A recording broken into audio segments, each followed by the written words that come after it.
What's up, guys? Welcome back to Toledo Zero Shop. This is that bike that I was talking to you about in the last video. This is my water-cooled stock class MotoGP bike. And at the end of that video, I started the bike for you. And as you could probably see, the bike it wasn't very rippy off the line. Now I have to use the stock Variator. So I've been kind of scouring the internet. I've been talking to some old school guys. I've been talking to Rebel Moby. I talked to Dusty Rim. I got some advice from Jake Kane, Shane Johnson, who I'm going to be racing and hopefully beating. So don't watch this video, bud. We've been talking about stock Variator modifications. So today I'm going to be walking through all those different modifications that were discussed. I'm going to be taking this bike upstairs, setting up a 25-foot line, and I'm going to do some recordings for speed, how quickly I get from point A to point B, before the modifications and then after the modifications. Now, I'm not going to do that for every modification, reassemble the Variator, then go up there and test it. I'm going to do all of them, but I'm pretty sure that we're going to know which one's affected.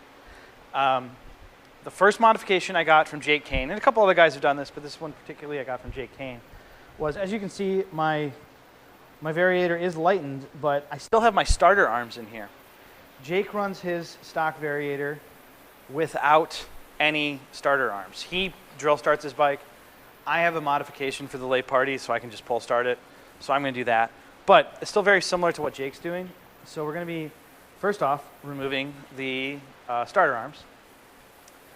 An old school trick I got from Rebel Moby is, I already have one mocked up, but I'm going to do another one because I'm going to do some tests. This one was a little short. This is a piece of rubber, and I probably should have had a stock motor ready for this. Jared, do you mind grabbing a stock AB7 motor? There's got to be one on the ground somewhere. Fuck, it's not going to work anyways. But yeah, so that'll work. Okay, perfect. You need a cylinder on it? No, this is fine. So on the back of this stock motor, it's mounted by a spring. It's hard to see on here. If you know Motobecane motors, the spring attaches here. It's kind of an L bracket. At that point, when it variates, when it overcomes the spring and the bike goes forward, if you can stiffen that spring up, you're going to delay your variation, which should, in theory, give you better bottom end. And that's where this little gem comes in. So on that spring, there's a round part. You're going to jam this through it and then tighten this nut and bolt combination down to give this some more rigidity. And that way, when that spring clamps on it, instead of a nice, easy squeeze, letting the motor variate, it will now come into some resistance and hopefully delay your variation. So that's another trick I'm going to be implementing today. And in the last video, I talked to you about the roller cage on the stock Variators. This currently has a 4-ball setup with 2 balls in it, so it is lightened. However, most Motobecanes come with a 3-ball setup. The 2-ball allows you to remove, or the 4-ball allows you to remove 2 balls and have a lighter setup. It's still pretty heavy. And in that video, I talked about getting a different roller cage. It uses standard 13x16 rollers. Standard 16x13 rollers are what's used in, say, like TJT on a Honda or a Derby. Stock 6-roller Derby Variator uses them. The Polini Variator used on Vespas uses them. They're pretty much the generic go-to roller weight. If you get any scooter, they're going to use those even.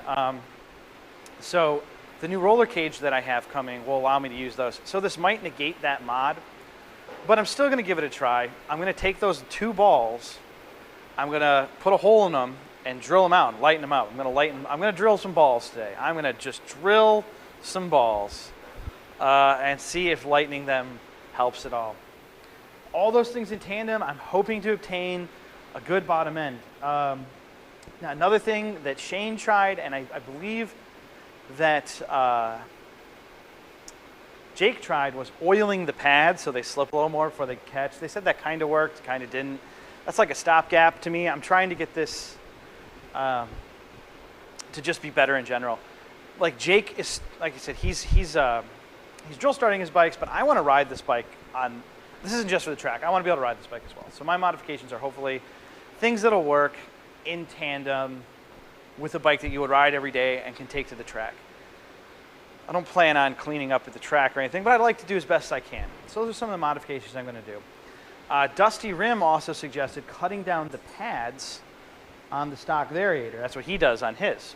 So that's another thing I'm going to be doing today. So all of those things together, hopefully this bike is going to have some better bottom end. Because it is absolutely singing in the mids and the highs. This bike is running fantastic. Very, very impressive. Probably hitting an easy 40. I haven't really opened it up yet because as you can see, I don't have a head temp sensor on here, so I didn't want to get too aggressive with it. This is a very small radiator setup, but again, I did use this on a larger Peugeot cylinder and it worked just fine. It actually cools very well, so it's kind of whatever. But I do want to get that head temp sensor on and make sure my temps aren't getting a little excessive. I'm also running a B9 spark plug, which is super cold. This particular kit uses ES plugs, and that's all I had laying around. So I went and bought some 7s today. So I'm going to try and get my temps up to where I want them, dial in the carburetor, but mostly, even if the carburetor isn't dialed in perfectly, all the focus today is going to be on this Variator. Because if I can get rippy low end, then I can tune the carb in later. It is running fine right now, but I don't know how fine because, again, no head temp sensor. So that's it. I'll see you in the next segment. Okay, sure, mic's on. All right, so from hammer to hammer, it is 25 feet. Travis is going to do a couple of times. This is going to be our baseline test. With this, we should know what my basic acceleration is. And yeah, let's see how it does. So Travis, just give me a go, and I'll go.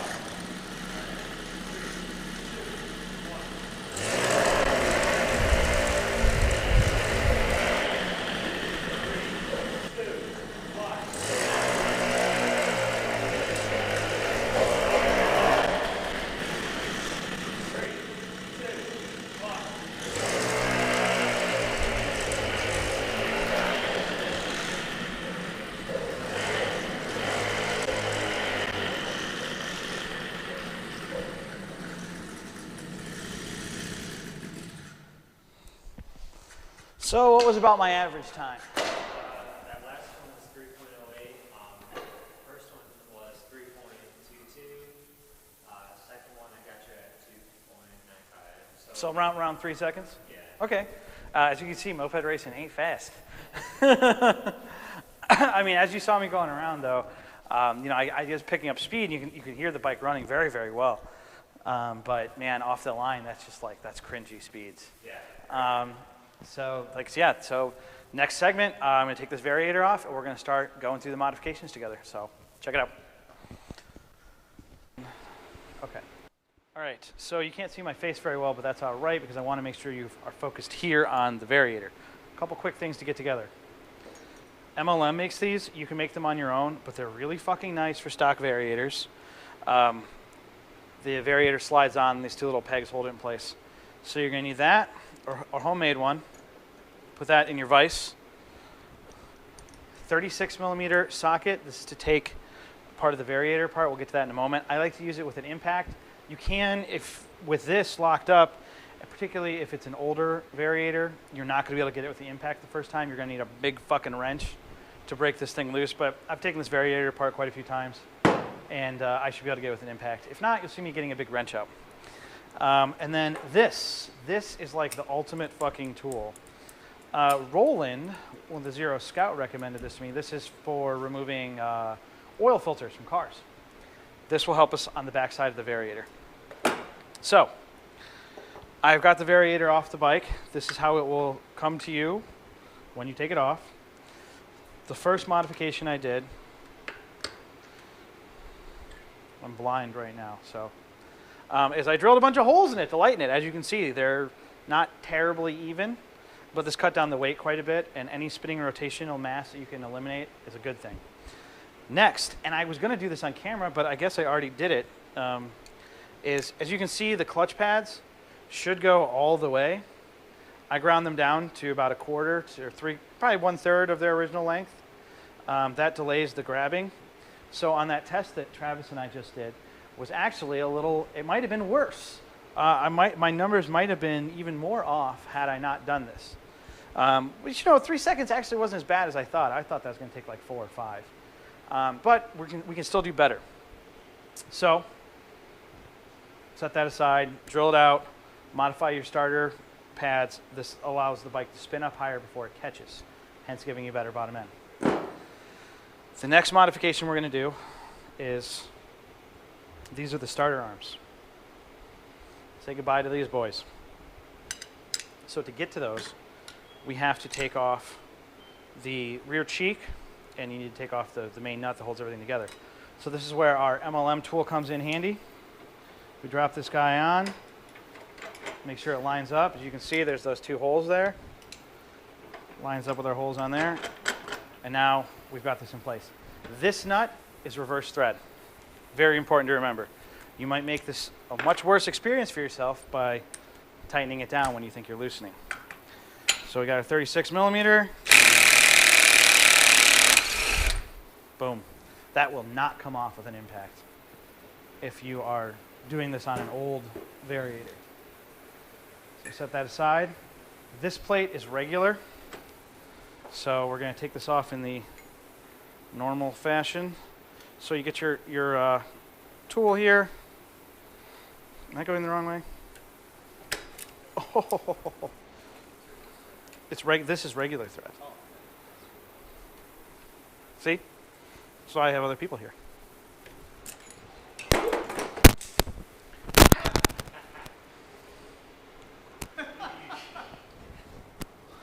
I'm not redoing this. Here, you know what, Steve? Why don't you just hold it for me?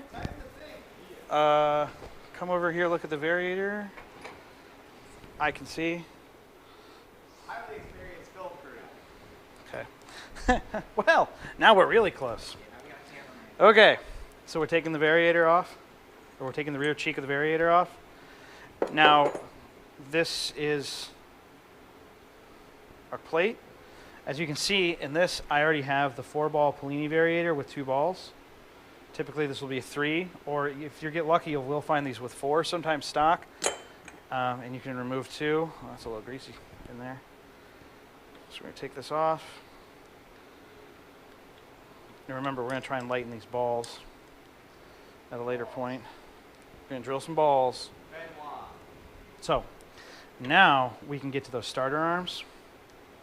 See these 2 posts here that lock this in place? You gotta take those off. There's 2 screws on the back. It's my toolbox right here. And as with most YouTube videos, I've already done this, so these are gonna come off easier for me than they probably will for you, even though that one's already a little stripped.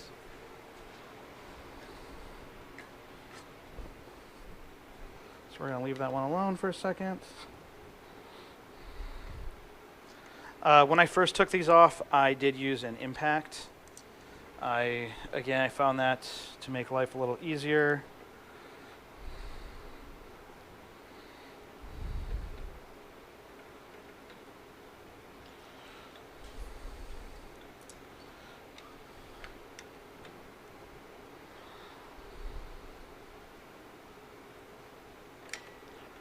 Just 4 of these little guys. Boom.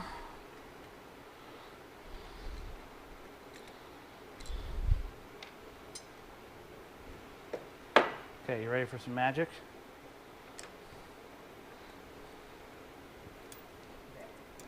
It's magic.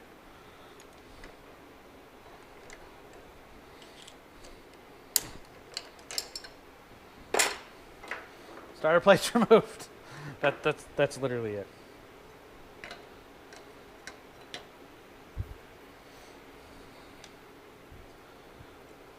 Now, with this modification, remember, the bike will no longer push start.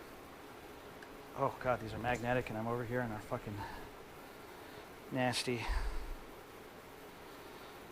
But it's going to dramatically lighten the Variator, which for what I am trying to do, I think will be helpful. If this was a stock bike, like a bike I was going to ride around and I wanted to keep the stock Variator, I would probably just drill a bunch of holes in these things. These are, this is an NOS late model Variator, so these are actually quite light already. Fuck it, it was already broken. These are quite light, but if you get the like a bone stock one, like off of 70s, these are made out of steel and they're very chunky.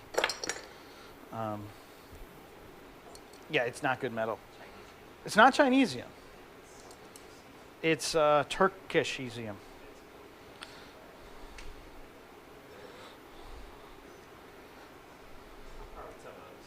Yeah, that's definitely a downgrade from most Motobecane parts.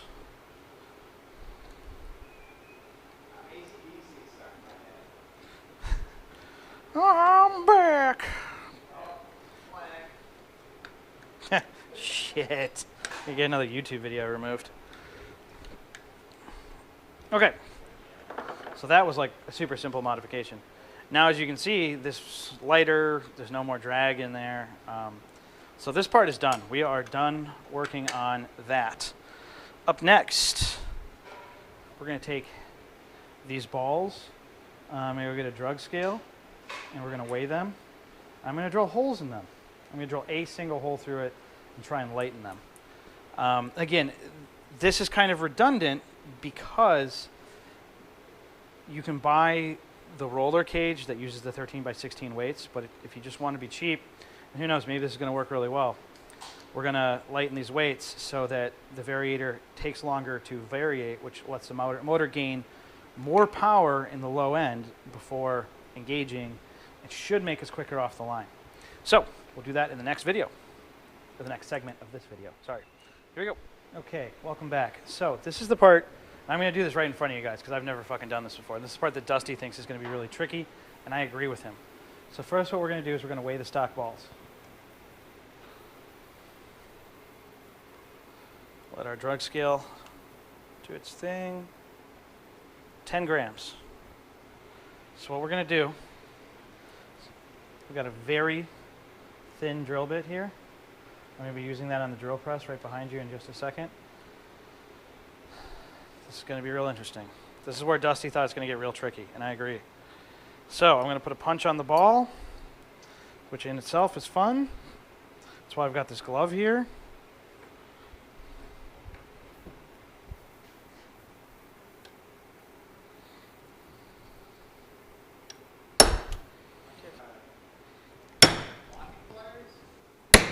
Oh, my finger. Oh, we got a dot. We got a dot.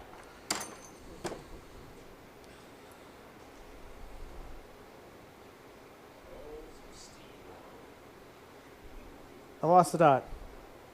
I found the dot. Okay. You always want to run the drill bit at high level.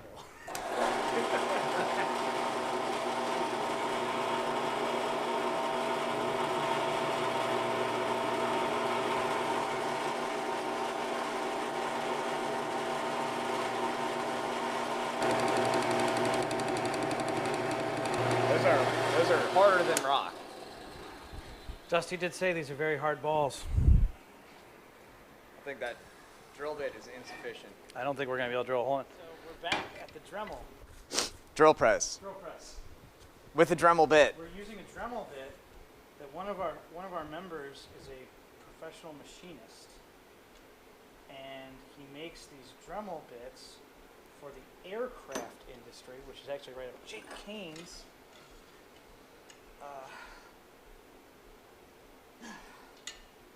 MO. And he's using one of these special bits that are, what are these made out of, Travis? Carbide. And he's getting through it. So I'm taking the variator back apart, and Jared's drilling this fucker out. We'll see if this works or not. I got it started at least. That's more progress. So it's hard to hold a ball in between two flat surfaces, but as you can see, we are making forward progress. This is going to take a minute to keep the ball steady because it already like went sideways a little bit. Yeah. Like I said, we'll edit all this out. It's fine. It's hard to lock something spiritual. I just wanted to prove that it was possible. Oh, and the ball's gone.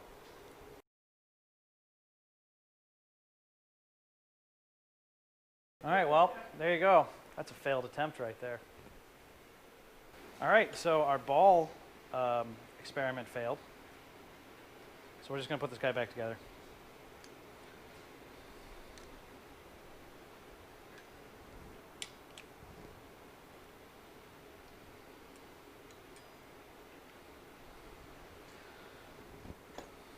Got our our cheek. Make sure these little nubs here when you're putting it back together line up. We're in business there. Got our rear cheek. Tighten that back down.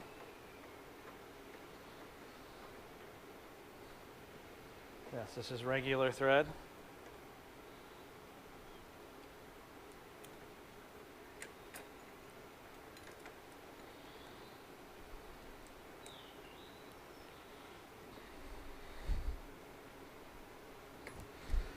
You don't have to get that terribly tight because this is reverse thread, so as the thing spins, it actually holds it in place.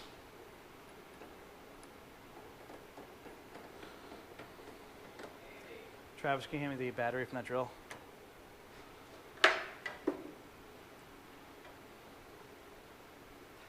While I go. Remember, reverse thread. Nice and tight. Check everything lines up. Mostly that. You don't want it to walk. Got your balls in there. And we're back in business. We've substantially lightened Variator. Now the other thing, as I'm looking at this, you could lighten this as well. And you could definitely cut some chunks out of this if you wanted to go even lighter. But there's got to be a point where you're overdoing it, and I don't really want to find out where that is. So here, I'm going to slap this back on the bike, and the next modification we're going to do actually is going to be before we put this back on the bike. So we'll do that in the next segment. Okay, so up next, here's that spring I was referring to in the beginning of the video. If you can look down on it, Steve. See into it, kind of. See how this is empty? Can you see that all right? Yes. Okay, so you can back up now. Okay, so what happens is when the motor variates, the spring slides back, right? So the spring contracts. So what we're going to do is, you can do this a couple different types of hoses. This is just a little piece of 3/8. We're just going to stick that in here. This can be a little bit of a bear. So I'm going to get a hammer, and we're going to get that in there.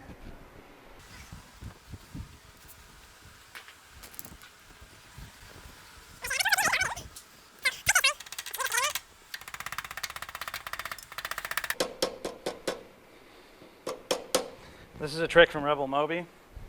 Now the next step, you got to get a nut and a bolt.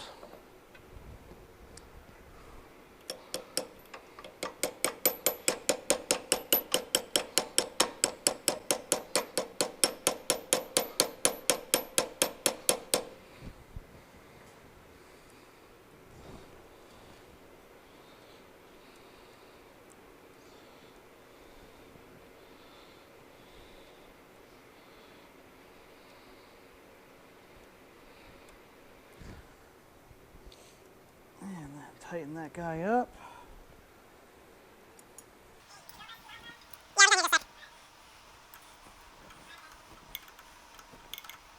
So the reason you want to put this bolt through here is just to give that rubber something to compress against, because these springs make a lot of tension. The amount of foot-pounds of torque on them is actually quite surprising. When I run gas shocks on these, I typically run between a 30 and a 50-pound gas shock. And that is a lot of fucking weight. I've used those in some of my other videos. Like, I can't really compress them by hand. They're very, very strong. So just the rubber on its own is not really going to give this thing enough strength. So running the bolt through it does two things. One, it keeps the rubber from expanding outwards, and also just makes this more firm. Oops, wrong way.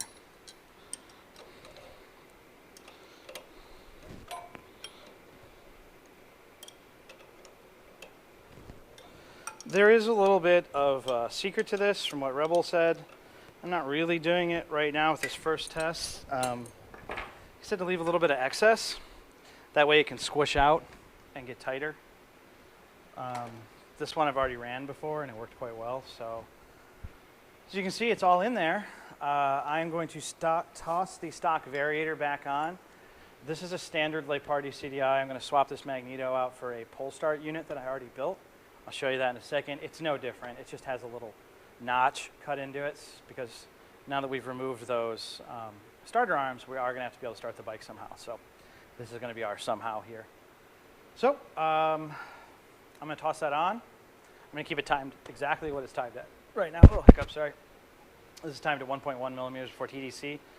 I'm going to continue that timing to keep all of my factors the same. And we're going to go upstairs and see if my time gets any better. It'd be really cool if I could get down to like 2 seconds. But we'll see. Okay, so bike's back upstairs. The power is almost out on my mic, so I'm going to be quick on the explanation, otherwise it doesn't really matter. So, okay, we lightened the Variator. We lightened the clutch pads. We removed completely the starter arms. We attempted to drill up the balls. That failed. However, we did find out that the starter balls from a Peugeot fit in this, and those are 7.5 ounces as opposed to 10.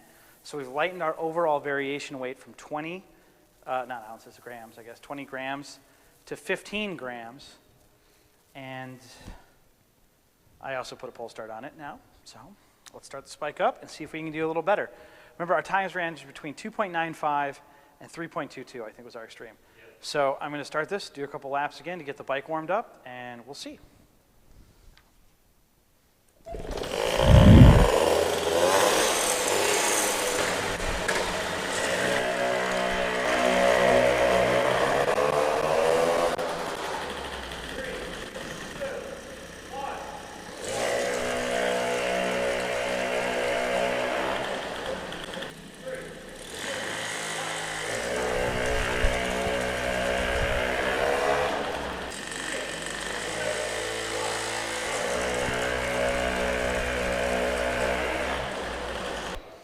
So Travis, give me some good news. It seems like it improved a little bit. The second one, I don't know if maybe you got it there or something. That was a little bit quicker. That was like 2.36. I gave a little kickoff, which you can do, I guess. So. The other ones I got were 3.08 and 3.03. So it seems like the overall trend is Better. a little bit quicker. But So we could reasonably say that we shaved off half a second in this. We'll go with that 2.5. We'll just go with the best. So 2.5 seconds compared to 3. It's a slight improvement, but man, my torque, once I get moving, it's so much better. You could hear me start to hit the pipe right here, you know? it take long to hit the pipe. No, so, and you know, you only start once, but coming out of corners, that's going to be way better. Much, much better. So I'm pretty happy with it. I mean, what you guys are going to be building Motobecanes. Come closer to me so you can get on the mic. Sorry. Sure. So what do you think? Do you think if you were like, okay, so you can go, I can spend $150 on an ER3? More closer to 200. Closer to 200? Okay, $200. Or you can mod this. Now you're running an ER3. What do you think? If I had a stock Variator and I had to choose, yeah, you're gonna fucking modify that stock.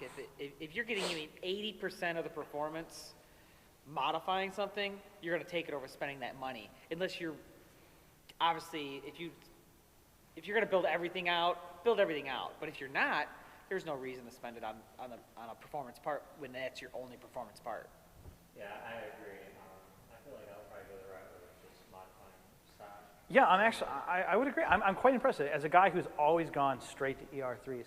Because I will say, this information was very hard to find. I've been building Mobies for about a little over 2 years now. And I had to hunt down people who had like mentioned this in comments on different threads on Moped Army, or like, like a little Facebook, like an old post on Facebook I found. There was kind of a reference in the wiki, and it was just like and then it went to a dead link. So like, I really had to hunt and find this information where modifying the stock Peugeot Variator, there's a couple of good threads on Moped Army. I think you've seen some of those. Cheetah Chrome writes those. Then the wiki has some excellent information. So Yeah, I mean, and honestly, like I said, if I weren't racing this bike, I probably would have kept those starter arms. And But it definitely made a difference. the holes in the outside of the Variator, it looks like something you bought performance. People are going to look at that, not know, and then you'll be like, yeah, I did it myself because I'm a badass. All those unevenly drilled Yeah, holes. that's right. They look pretty even. They're actually more even than I gave myself Yeah, credit yeah, for they don't initially look when on there. But yeah, I guess so overall. I mean, what did I spend on this? I bought a hose. That hose, it was 6 feet of hose for $3.99. And you found the bolt in the shop. I found the bolt in the Yeah. shop. It's So free. you could reasonably ascertain $5 as your cost for this. I mean, if you got a friend who has a Peugeot, they always go down from 6 balls to 3 for the starter. So like Travis has a Peugeot, so he had some laying around. I have a box of them. His were shinier, so we used his to lighten the nuts. Yeah, I mean that's it. Like every other part on here is just stock. So at the Zero's next stock or swap meet or rally, we're buying stock Variators for $7. No, we're selling them. We have 40 AV7s No. downstairs. Selling them after modification. Yeah. Like 30. Yeah. So, you can buy them for 20 unmodified, but for our time, I would say $50, For sure. which is still a fourth of the price of an ER3. You too could be mediocre. So that's all for now. Thanks for tuning in. Smash that like button, hit the subscribe, do all that stuff. Post in the comments what you want to see next time, and we will see you at the Zero shop next time. Until then, hail Satan. We're out of here. Woo. See you later.